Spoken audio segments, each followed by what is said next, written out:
டேய் என்னதான் இருந்தாலும் பேசும்போது நீ மேலாம் கை வச்சிருக்க கூடாது. டேய் நானா பண்ணுவேன் சடனா மேல கை வச்சிட்டேன். என்னது சடனாவா? சடனா தான். சடன் மீனிங் இன் தமிழ் என்ன பண்றது? டேய் டக்குன்னு தான் சடன்னு சொல்றியா? ஆமாண்டா. டேய் நான் ஏதோ பெரிய ஆள் பேர் நினைச்சிட்டேன்டா. இல்லடா. டேய் தமிழ்நாட்டில் தானே பிறந்த நம்ம அமெரிக்காவில் பிறந்து வந்து நீங்க வந்த மாதிரி பண்ற. தமிழ்ல பேசினவங்களாம் அசிங்கமாகுதா?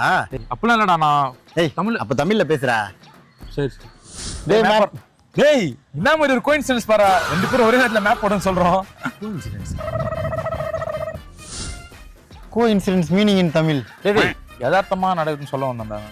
டேய் நீ தமிழ்லயே பேச மாட்டியா? எங்கெல்லாம் பார்த்தா உனக்கு மட்டமா தெரியுதா? என்னடா நம்மள மட்டமா நினைக்கிறான். டேய் அப்பலாம் எதுவும் நினைக்கலடா. டேய் நீ என்ன பண்ற? ஸ்ட்ரைட்டா போ. அந்த லெஃப்ட் சைடு ஒரு பஸ் வரும். ஏறி ஏர்போர்ட்ல இறங்கிடு. அங்க போய் ஃளைட் ஏறி ஆஸ்திரேலியா அமெரிக்கா எங்க போய் தரடா போடா. அப்பலாம் நீ ஏறா நீ ஏறா. நீங்க வேணாம்டா. டேய் சொல்றேன். டேய் சாரா டேய் அப்புறம் பண்ண மாட்டா.